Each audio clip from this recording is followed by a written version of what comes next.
Before the Cyclops, before Scylla, before the storms of Poseidon, Odysseus faced a threat unlike any monster of flesh or bone.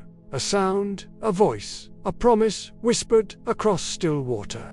The Sirens, not mermaids, not winged demons, something far worse, a song that reached inside your mind and convinced you to destroy yourself. Sailors didn't die fighting here. They died smiling, walking willingly into the sea. Only one man ever heard the sirens and lived. But survival came at a cost. As Odysseus approached their island, the sea itself seemed to warn him to turn back. The Greeks feared many things: storms, gods, war, but nothing terrified them like losing control of their own thoughts. That's what the Sirens represented. Not monsters, but psychological collapse. Their song wasn't just beautiful, it was personal, intimate, precise. It whispered the one thing you longed for most. The sorceress, Circe, had warned Odysseus. No man hears their song and stays in command of himself. She told him the only way to survive: seal his crew's ears with beeswax, have them bind him to the mast, and forbid them from releasing him, even if he pleads, threatens, or weeps. Odysseus agreed. But beneath his bravado was a truth he would never admit. He wanted to hear it. He needed to know what kind of power could make grown men leap into the sea, and that curiosity would become his greatest danger. The wind died first. Total stillness.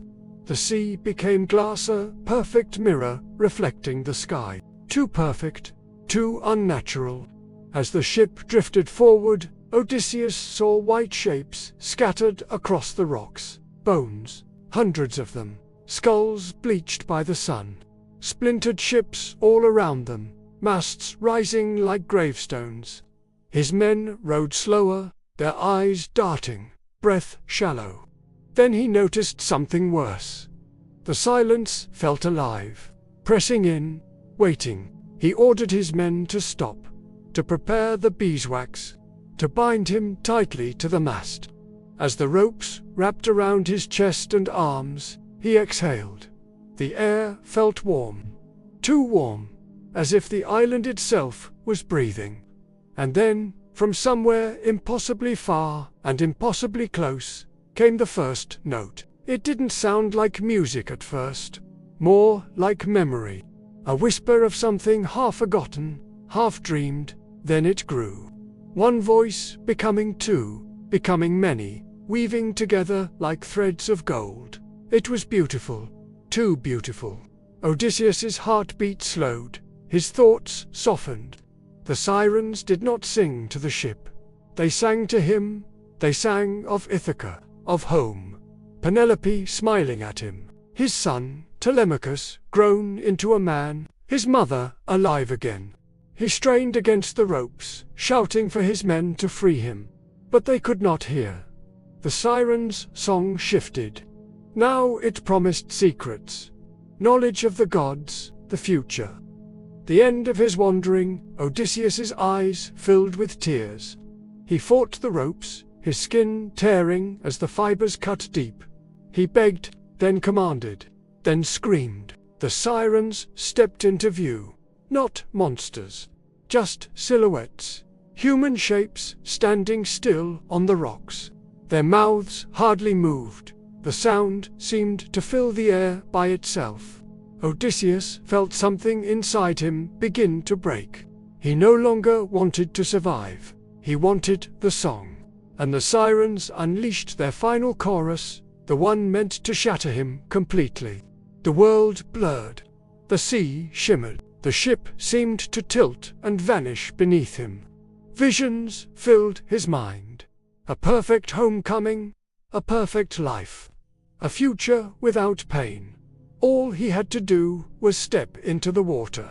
He leaned forward, muscles tearing, desperate to free himself. He would have snapped his own bones if the ropes had allowed it. His crew rowed harder, unaware of the nightmare raging behind them. The island drifted past. The song softened, faded, died. Odysseus collapsed against the mast, bleeding from his wrists. He had survived, but not because he was strong, because he had been restrained. And in the silence that followed, he understood a truth more terrifying than the song itself. When his crew removed the wax from their ears, they found him trembling. He did not speak at first. When he did, he lied. He told them the Sirens were dangerous, but they had passed safely.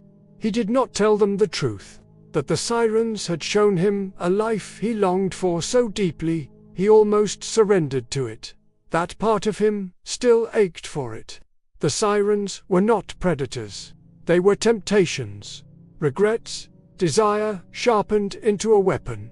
They didn't drown men. Men drowned themselves. As the ship moved on, Odysseus stared into the horizon.